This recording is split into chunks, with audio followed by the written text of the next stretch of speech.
The Nano Tron is one of the weirdest pedals I've ever used. It's finicky and unpredictable, and mine makes this weird crackling noise that kind of sucks. You hear that?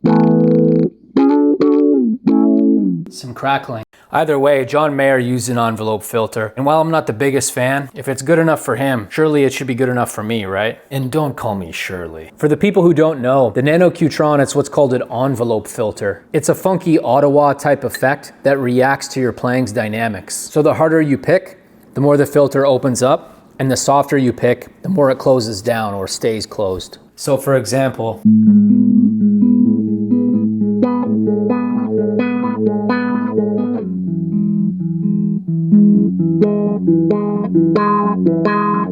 it's a smaller, simplified version of the classic Nano Tron that Electro-Harmonix made, just called the Tron. And it's based off the legendary Tron 3, which I believe guys like Jerry Garcia and Mayer himself had popularized. It's weird, it's wobbly, and it's not the first thing that you imagine when you think of John Mayer's guitar playing. As I said earlier, I'm not the biggest John Mayer fan. As a matter of fact, I was one of the people who thought he was like corny, soulless pop music when he was first coming up in the mid to late 2000s. I was only around 10 years old when his songs first started becoming popular, and I was an edgy metalhead teenager when Continuum finally came out in 2007. However, I'm generally pretty open-minded, so I got the idea of creating a song in his style rather than just sipping on Haterade all the time. And I documented this in a video, which unfortunately none of you guys watched. But through this process of learning to check out his music, Continuum and a few of his other albums, I not only realized that I was a fan, but I discovered that bro likes guitar pedals a lot. As a matter of fact, I saw a video where he discusses his so-called guitar pedal addiction, and he compares it to like taking steroids or juicing. And I found that pretty funny and relatable on a number of fronts. Guitar players in the room,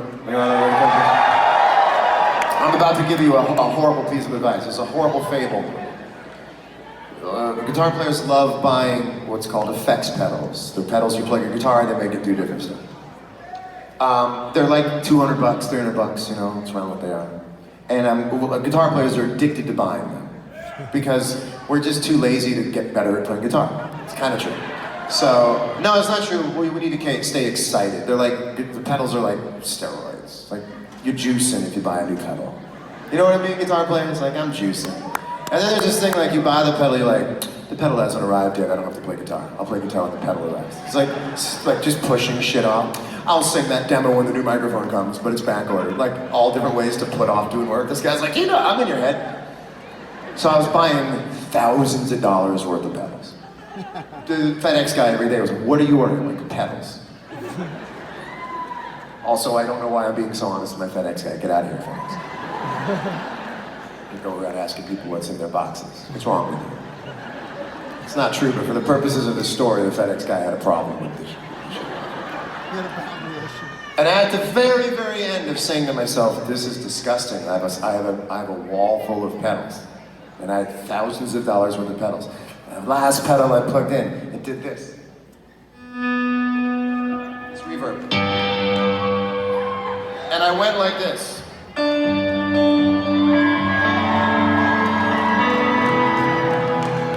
And that song made me enough money to buy me thousands of dollars of pedals.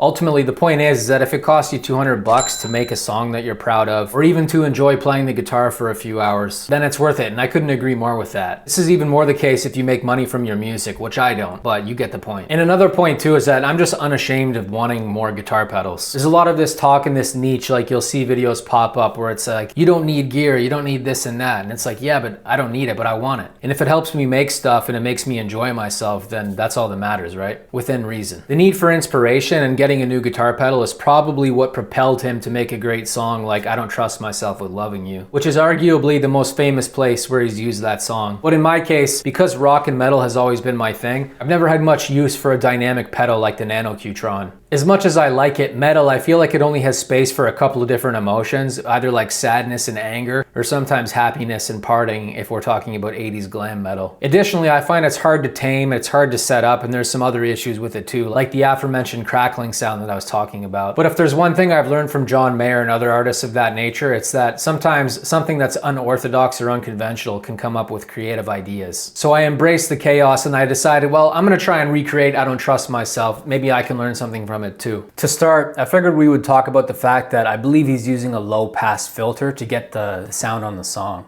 So as you can see here, we can just set it to low pass. You have low pass, band pass, and high pass. Essentially, the low pass filter, it only allows the low frequencies to pass through the filter. So it's gonna sound something like this.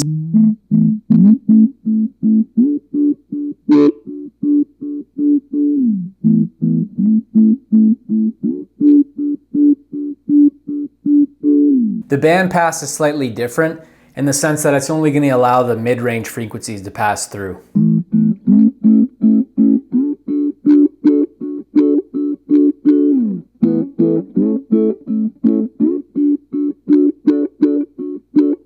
The high pass, on the other hand, that allows the high frequencies to pass through and it cuts out the low and mid-range frequencies.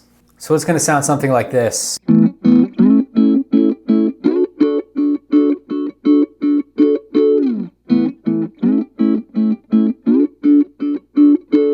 And what's interesting is that I think that the Nano Tron, it doesn't like higher output pickups like what's in my EMG or in my ESP Eclipse. And I think I might actually try and swap it out for the PRS SE Custom 24 because that just has simple humbuckers. So not only are we switching out to a different guitar, but we're also going to turn the pickups down just a little bit. We're going to give that a shot.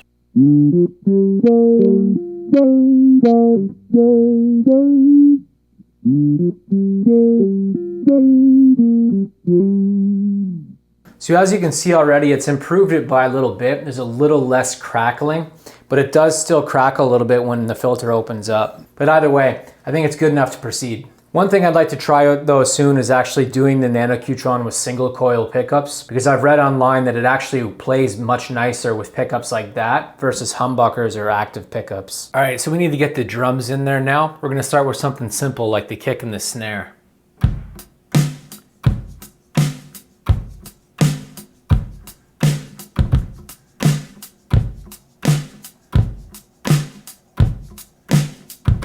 Now let's get the hi-hat in there.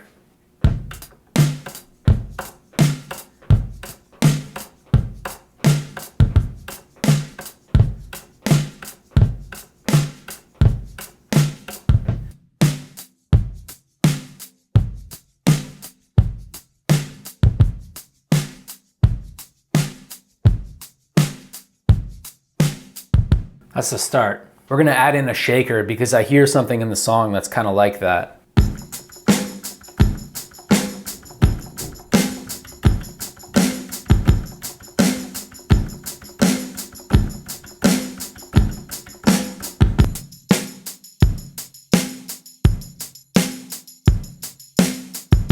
All right, so we're already starting to get the groove in there a little bit. We have to get the bass guitar in there in order to really gel things together.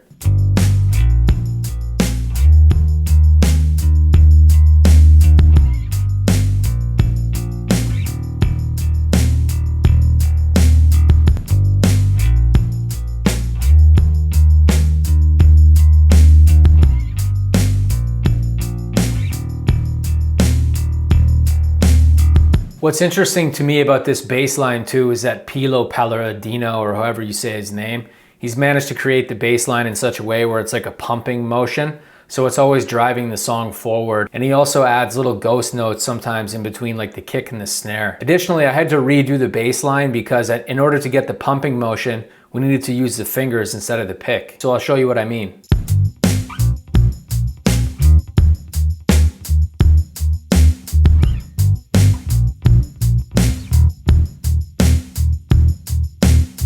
See what I mean by that? By using the fingers, we can get more of that pumping motion. I think this is a big part of why the song works as well as it does. It's a very dynamic song, and you need a guitar pedal like the Nano Tron to get that dynamic vibe. All the instruments work together to have a pumping kind of rhythm. Even the effects pedal is helping with that dynamics. As I said earlier, to my ears, it sounds like he's using the low pass filter, because it has that really thick low end. And he's utilizing a triadic version of 3 different chords. You have the G sus4, C major, F major,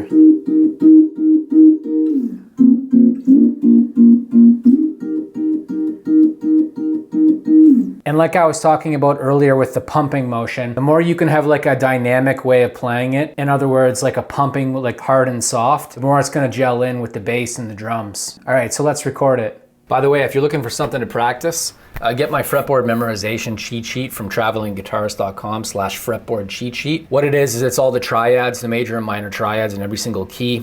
Through the octave mapping technique and through a couple other techniques, you can actually just learn to memorize not only the notes of the fretboard, but you can also learn how to improvise in a bunch of different keys by understanding the the foundation of harmony, which is the triads, right? The foundation of chords. You can also sign up to my forum at forum.travelingguitarist.com. There you can chat with people about guitar and music and whatever else you'd like.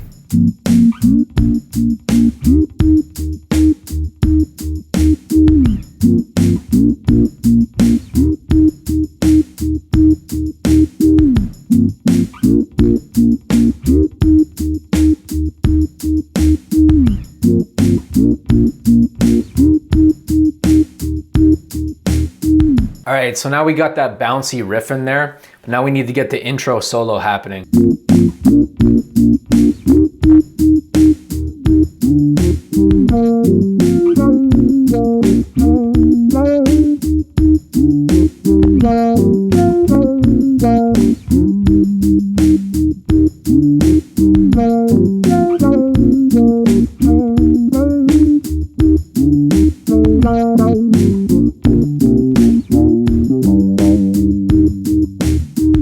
So unfortunately, we got some of that shitty crackling again, but the good news is that I managed to get a hold of my Strat while I was making this video. So we're actually gonna re-record that guitar part, and we're gonna see if the Nano Tron responds a little bit better to the single coils.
So in the end, I see a big improvement when we're using the single coil pickups, like pretty much right away. Like it removed all of that crappy crackling sounds. But that being said, what's interesting about this song is that this song's like very hard to replicate. It's not as simple as just like playing the riffs the way that they are in the tab.